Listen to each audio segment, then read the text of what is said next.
आपल्याला ह्या व्होल्टमीटरला सर्किटवर जोडायचा आहे आणि सर्किटवर जोडून झाल्यानंतर आपल्याला काय करायचं आहे, measure resistance using voltage drop method. म्हणजे आपल्याला इन्कमिंग सप्लाय किती आहे, रेजिस्टिव्ह लोड लागल्यानंतर किती व्होल्टेज भेटते ते बघायचं आहे.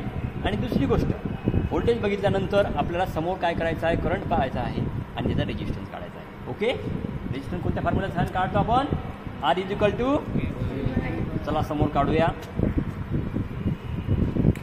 Measure resistance using voltage drop method. Okay, तर या पद्धतीमध्ये आपल्याला रेजिस्टन्स काढायचा आहे. आपला तो रेजिस्टिव्ह लोड जो आहे, बल्ब लावलेला आहे, किती वॅटचा आहे बल्ब, 100 वॅटचा जो बल्ब आहे आपला, ती 100 वॅटचा काय आहे, लोड आहे. तर 100 वॅटचा लोड असल्यानंतर आपला व्होल्टेज किती येते बघा, 247 व्होल्ट. एम्पियर किती आहे त्याचा, 0.50 एम्पियर. आता आपल्याला रेजिस्टन्स काढायचा आहे. रेजिस्टन्सचा फॉर्म्युला काय आहे, R इक्वल टू V/I. आपला किती आहे व्होल्टेज, 247 अपॉन 0.50 किती आले, 494. काय आहे हा, 494 हा काय आहे, रेजिस्टन्स. रेजिस्टन्स कशामध्ये मोजतो आपण, ओहम मध्ये. हा ओहमचा सिम्बॉल आहे, 494. ओके बेटा, तर लोड किती आहे, 100 वॅट. आता तुम्ही 200 वॅटचा लोड लावा.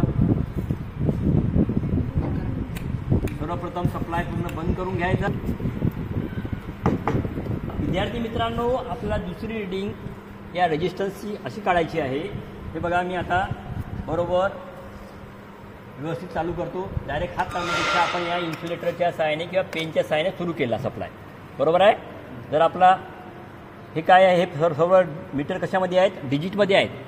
डिजिटमध्ये आपल्याला रिडिंग ही ॲक्युरेट भेटते, ॲनालॉगमध्ये थोडासा प्लस मायनस होते. ठीक आहे बेटा. तर या ठिकाणी बघा, आता तुमचा लोड किती आहे, 200 वॅट. किती वॅट, 200 वॅट. आणि व्होल्टेज किती आहे ते बघा, 246 काय आहे, व्होल्ट आहे. इन्कमिंग व्होल्टेज किती होता आपला, 248 व्होल्ट. हां, त्याच्यानंतर करंट किती आहे ते पहा, 0.86 एम्पियर. ओके बेटा. आता कॅल्क्युलेशन करा, R equal to V/I. Voltage आहे 246 अपॉन करंट आहे 0.86 एम्पियर. सो किती रेजिस्टन्स आला, 246 अपॉन 0.86, 296.04 म्हणजे 296 ओहम. 286 बरोबर काढले का, 286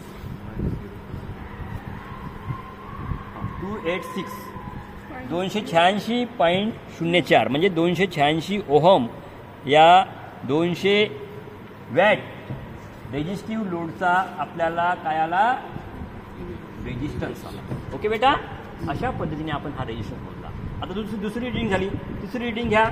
100 वॅट झाले, 200 वॅट झाले, आणि आता नंतर किती वॅटचा उपलब्ध आहे आपल्याकडे, 60 वॅटचा घ्या.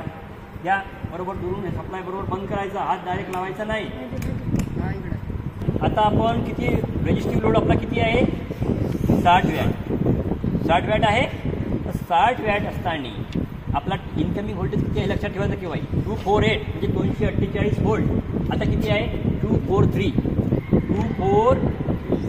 व्होल्ट. आणि करंट किती आहे, 0.29. So R equal to V/I. सांगा, 24. हा व्होल्टेज बघा, व्होल्टेज किती लिहिले तुम्ही, 244 244 भागीला 0. स्थिर होऊ द्या, 29 इज इक्वल टू 841.37 म्हणजे 841 ओहम. हा काय झाला, रेजिस्टन्स झाला.